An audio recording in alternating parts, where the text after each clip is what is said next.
안녕하세요. 반갑습니다. 반갑습니다.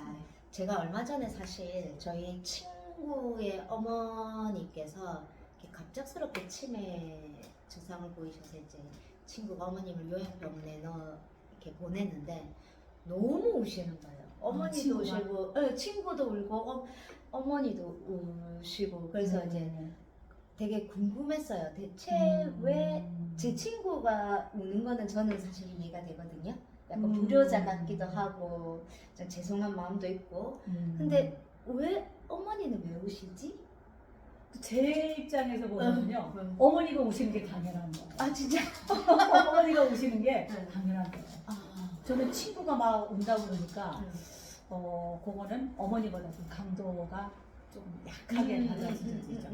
저희는 그 입원하시는 어르신들 울기도 하고, 그 다음에 또 보면은 이제 정신심리학적으로 입원했을 때 항상 어마어마하거든요. 뭐 그리고 때로는 보면 뭐 도망가시고 어디로 가면 본인의 이제 집으로 가시겠다는 거예요. 근데 이제 입원을 관리하는 우리 측면에서 보면은 병원을 이탈했기 때문에 도망이라고 하지만 어르신의 내면에는 집으로 가시고 싶은 생각이고, 그다음에 거기에서 더 이제 급진적으로 나아가면은 이제 자살의 그런 이제 끔찍한 선택을 하시기도 하죠. 그래서 어머니가 우시는 거는 제가 볼 때는 아주 좀 당연하게 너무 이해되시고 저는 제 친구가 그렇죠. 너무 서로 이제 어, 그 처해 있는 위치에서 음. 받아들이는 그런 이제 뭐 사실은 고뇌죠. 그죠? 그래서 궁금해졌어요. 대체 음. 이 요양병원, 내가 알고 있는 요양병원과 어르신들이 생각하는 요양병원과 그리고 그 관리하시는 분들의 생각과 내가 잘못 알고 있는 잘못된 지식이 뭘고 오해가 뭐고 과연 진실은 뭘까, 이런 고민도 많이 했었고, 제가 시니어 쪽에 강의를 다니다 보면 엄청나게 그런 그 요양병원에 대한 질문도 많이 받고 해서 이거는 제가 감히 제가 답할 수 있는 부분이 아니라서 저희에게 도움을 많이 주고 계시는 유혜숙 교수님에게 다시 한번 도움을 청하고자 저희 이제 질문에 좀 대답을 좀 해주십시오 하고 그렇죠. 다시 한번 모시게 됐습니다. 네. 반갑습니다.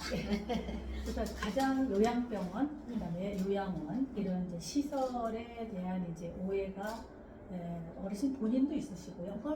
보호자들, 가족들도 많이 가지고 계시는 것에 가장 1번은 뭐냐면 거기 가면은 죽어서야만이 나올 수 있는 인간의 마지막 어떠한 죽음을 준비하는 그런 장소라고 생각하시는 그런 뭐 일종의 이제 오해라고 볼 수가 있습니다. 그래서 어르신들이 자녀나 가족들에게 이야기를 하죠. 절대 나를 요양원에서 보내지 말라. 나는 집에서 죽고 싶다. 그런 이야기를 이제 많이 하시고요. 그래서 금방 이제 선생님이 말씀하시는 그 친구분이 어머니를 이제 요양원 보내놓고 많이 울었다. 그랬을 때 아마 그분은 자녀로서의 그 가장 바람직한 자신이 돌보지 못하는 것에 대한 미안함, 그것에 대한 표현이라고 생각이 되어지고요. 그 다음으로는 보면 이제 간병을 하는 것 자체가 엄청난 부담이죠. 그러다 보니까 그냥 돈으로 이렇게 대체할 수 있는 어르신을 요양시설에 이제 맡기는 그런 형태가 있고요. 그 다음은 또 아주 이제 바람직하지 못한 혐오에 대한 노인 혐오, 한 공간에 있는 것도 싫다. 그 다음에 내가 어르신을 바라보는 것 자체도 나한테 엄청난 스트레스고 부담이. 그래서 이 어르신 부모님을 어떻게 다르게 말로 하면은 그냥 갖다가 맡기는 것 같은, 그래서 미안한 마음, 또한 이제 간병에 대한 어려움, 그 다음에 이제 어르신에 대한 그런 이제 혐오, 뭐 이러한 3가지 정도로 그 이제 보호자나 이렇게 뭔가 사회학적인 측면에서 바라볼 수 있는 의견이 아닐까, 저는 그렇게 생각을 하네요. 맞습니다. 그러니까 저도 그렇게 생각하는데 사실 저만 하더라도 이 요양병원에 대한 오해가 많은 사람 중에 하나인데, 그 중에 제일 첫 번째가 우리는 케어를 하러 보냈지만 사실은 케어가 안 되고 뭐 밥도 잘 안 주고 뭐 약간의 그 이게 뭐라 해야 되나 구타도 좀 있는 것 같고 그렇죠. 네, 그런 것들 때문에 고민이 되게 많이 되는 게 현실이거든요. 그래서 제가 이 시점에서 그 우리 시청자분께서 국민께서 많이 보셨던 세상에서 가장 아름다운 이별이라는 그 드라마 한 편을 제가 소개를 드리면 그 이제 출연진들이 외과 의사인 유동근이 이제 아들이고요. 그 다음에 그 부인이 이제 원미경. 그래서 이제 거기에 나오는 이제 시어머니가 치매를 앓고 계시는데 이 원미경이 이제 며느리가 아주 극진하게 치매 부모님을 잘 집에서 모시고 있어요. 근데 어느 날 자기가 암이라는 것을 선고받고 그래서 이제 어머니보다 먼저 세상을 떠나게 되는 이제 그러한 시점에서 가장 걱정되는 게 뭐냐? 내가 죽고 나면은 저 어머니를 누가 돌볼 것인가? 그렇죠. 그래서 의사인 남편과 두 자녀를 불러놓고 하는 말이 내가 죽고달라 어머니 요양원에 보내. 집에서 모시면서 미워하는 것보다 요양원에 보내서 미안해하는 것이 훨씬 나을 거야. 그래서 제가 그 드라마 중에 그 대사를 보면서 너무 그 대사가 제 가슴에 와 닿는 거예요. 그래서 어쩔 수 없는 현실 속에서 부모님을 집에서 못 모시더라도 시설에서 모셔놓고 그래서 미안한 마음을 가지기 때문에 이제 여기에서 이제 아주 중요한 팁이 뭐냐면 미안해하는 마음 때문에 자주 찾아와 보고 그다음에 인간이 살아가는 데는 굉장히 많은 것들이 필요하잖아요. 그다음에 또 어르신이 좋아하시는 음식이 있을 거예요. 또 계절 음식도 있고 그래서 시설에서 주는 음식은 단체 음식이잖아. 그래서 내가 좋아하는 어떤 선호도나 뭐 그런 거하고는 조금 거리가 멀 수도 있거든요. 그래서 이제 그런 부분들에 대한 취약한 부분을 가족들이 잘 챙겨준다면 어르신이 그 마지막 삶의 여정에서 어디에 있느냐에 따라서 조금 집에 있는 것만 못하더라도 만족도를 가지고 행복해 하시지 않을까 저는 그런 생각을 이제 하게 되죠. 그렇죠. 맞는데 이게 참 사실 진짜 요양병원에 이렇게 이제까지는 뭐 코로나로 우리가 못 간 것도 있고 그렇죠. 그리고 이게 아무래도 부모님을 모셔놓으면 내일이 우선시 되더라고요. 그 사람이 항상 자기 중심인 뭐 그런 속성을 가지고 있죠. 그래서 뭐 옛말도 있잖아요. 남의 암보다 내 감기가 나한테는 더 심각한 거. 그래서 물론 이제 부모님도 나를 제한 그 다음 단계의 나의 삶에 위치에 놓여 있지만 그러나 뭐 내 입장에서 내가 세상을 살아갈 때는 내가 가장 중심일 수밖에 없는 거죠. 그렇죠.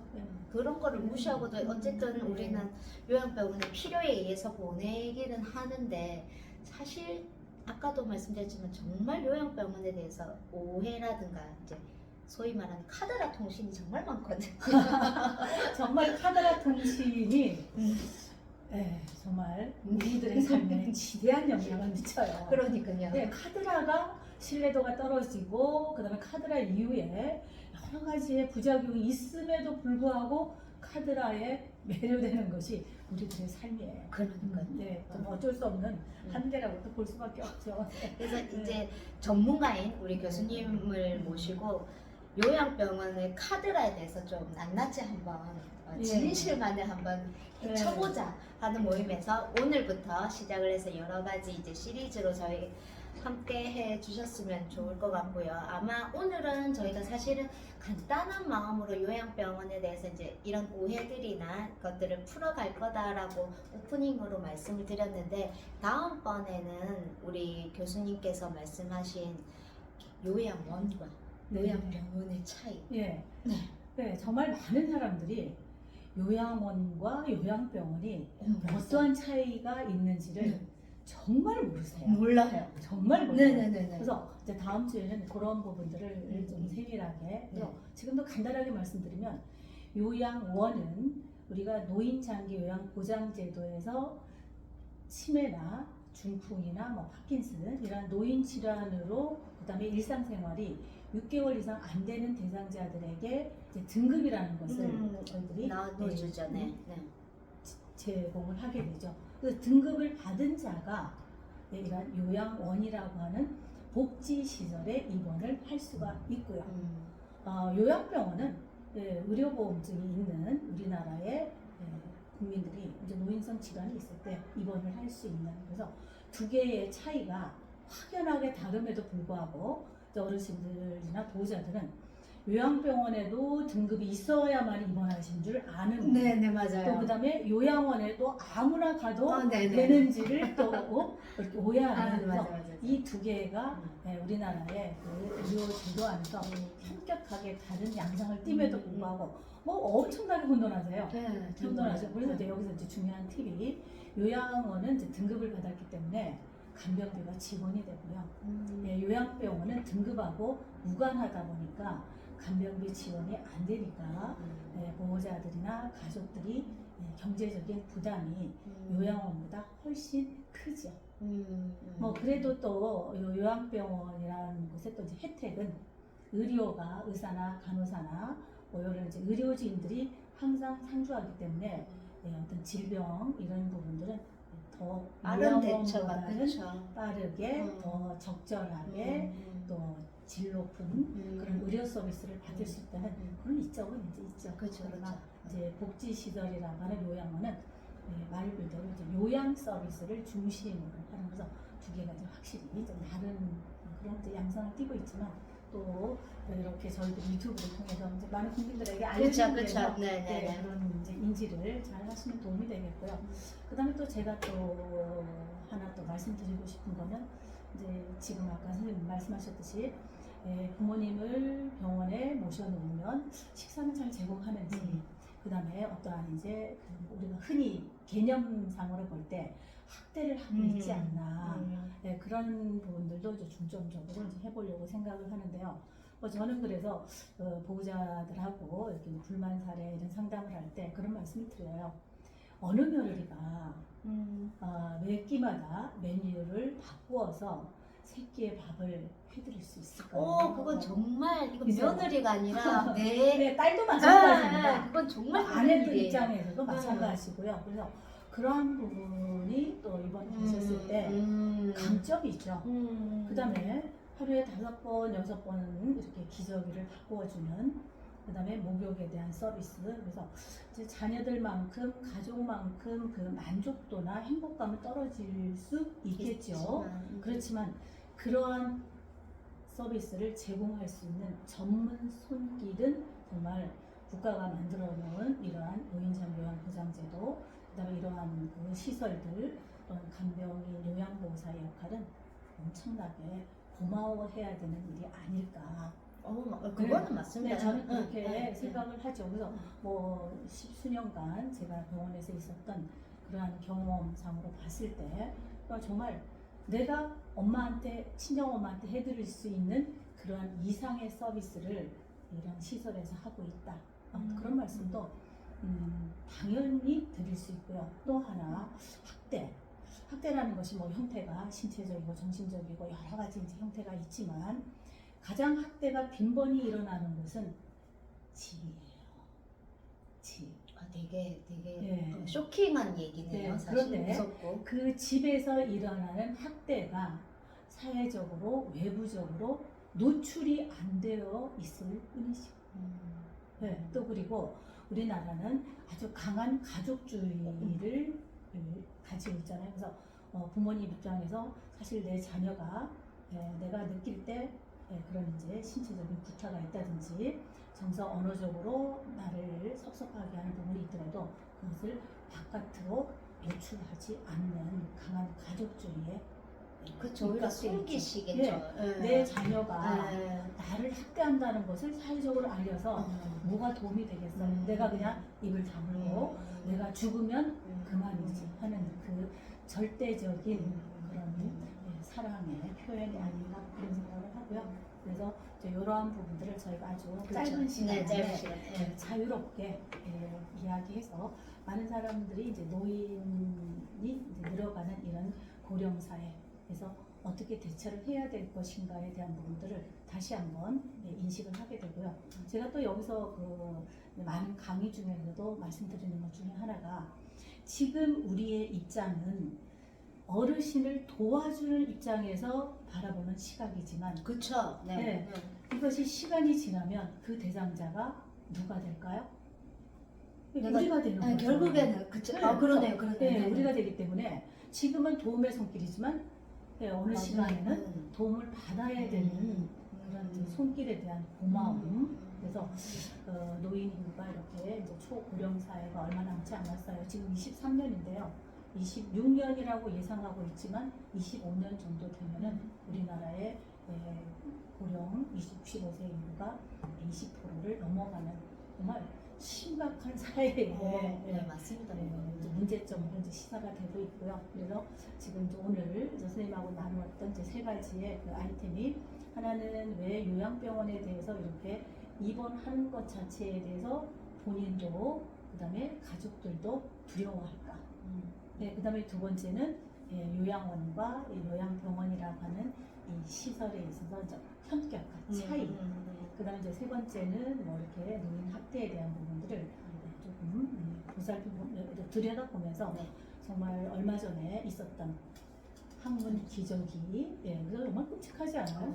5월 9일에 보도가 됐었는데 30cm에 달하는 그 길이의 기저귀를 어떻게 학문에 넣을 수 있을까? 저희가 의학적으로 생각해봐도요 거의 불가능한 맞아요. 어떤 것으로 이제 인식이 되어지는데 이것이 이제 우선은 팩트냐 팩트가 아니냐로부터 이것을 이제 구분을 해야 되겠죠. 그리고 이것이 사실이었다면은 왜 그런 일이 일어났으며 또 이것에 대한 그 간병인 요양보호사에게 형사적인 처벌이 내려져야 되겠죠. 그리고 그 다음에 이것이 사실이 아니었다면 이러한 확인이 되지 않는 이러한 부분들을 보도했던 보도질에 대한 부분도 지금 대한노인 요양병원 협회에서 아주 주출을 주목해서 날카로운 시각으로 지금 바라보고 있습니다. 그렇죠. 이거 제대로 짚고 넘어가야 할 그렇죠. 문제 중에 하나니까 엄청난 일이거든요. 사실은 뭐 김병희 효자없고 또 어르신을 돌볼 때 작든 크든 약간의 학대의 개념들이 일어나고 있죠. 근데 또 학대라는 것이 물리적인 어떤 요인이 있는 부분은 확연하게 드러나지만 언어적으로, 정서적으로 뭐 이렇게 시선이나 이런 걸 봤을 때 나는 그러지 않았는데 근데 이제 또 상대 어르신이 느낄 때 보호자가 느낄 때 또 제3자가 먼 거리에서 이렇게 바라보면 그게 학대의 개념으로 또 그렇죠. 오해의 소지가 워낙에 많은 것이라 그래서 참 요양병원이나 시설에서 아주 이렇게 빠른 시간 안에 모든 일들이 진행이 되어져야 되는데 어르신이 받아들이는 모든 그 행동이나 반응들은 굉장히 천천히 늦게 나타나다 보니까요. 저희가 그 한 예를 들면 어르신이 자기의 개인적인 식사 시간에 뭐 20분, 30분 이렇게 드시는 분들도 없잖아 있거든요. 그러면 그 옆에 있는 간병인이나 요양보호사가 한 분에게 20분, 30분 동안 긴 시간을 할애를 해서 식사를 이렇게 제공해 드린다는 것이 뭐 불가능하다기보다 굉장히 어렵지 않을까. 그렇죠. 그래서 조금만 급하게 들이다가 보면은 조금 먼 시점에서 보면 요양보호사가 어르신에게 밥을 쑤셔 넣는다. 이렇게 또 인식이 되고 또 그것이 또 사회적으로 보도가 되어지는 그러한 또 슬픈 또 현실이기도 합니다. 그래서 참 현장에서는 아주 촉각을 다투어서 빠른 시간 안에 뭐가 아주 구조적으로 착착착 움직여져야 되는데 어르신에게 일어나는 반응이라든지 이런 부분들이 그런 것에 못 미치다 보면은 그런 오해의 소지도 있다는 거죠. 그래서 쭉 시리즈로 해서요. 요양병원이나 요양시설에서 어르신들에게 일어날 수 있는 우리가 또 행정이나 제도상에서 또 우리가 인식되어져야 될 부분들을 하나씩 짚어가면 저희들도 그렇고요. 또 시청하시는 많은 분들에게도 도움이 되지 않을까 그런 생각을 해보네요. 그래서 오해, 요양병원에 대한 오해 짚어보면 어르신들이 죽어야만이 나올 수 있는 가고 싶지 않은 곳이라 그렇지만 정리하면 자녀들보다 가족들보다 더 질 높은 서비스를 해드릴 수도 있다는 뭐 100%의 그런 장담이라기보다 자녀들이 할 수 없는 부분도 대신해 줄 수 있는 그거는 완전 대신해 줄 수 있는 그런 그러한 정말 이 시대가 필요로 하는 그러한 제도와 센터 그다음에 손길이 아닌가 그렇게 생각을 해봅니다. 맞습니다. 그러니까 이렇게 오늘도 오해를 하나 풀었고요. 우리 이제 다음번부터 오해를 계속 풀어갈 텐데 저희 교수님께서 질문도 받고 궁금하신 것도 다 답을 해드린다고 하시니까 유튜버라든지 네이버 혹은 카카오톡으로 질문 주시면 저희가 성심성의껏 답변해드리도록 하겠습니다. 뭐 오늘 너무 저희가 또 많이 풀어버리면 다음 시간에도 재미가 없으니까 오늘은 이만하고 다음 시간에 뵙도록 하겠습니다. 네, 감사합니다. 감사합니다.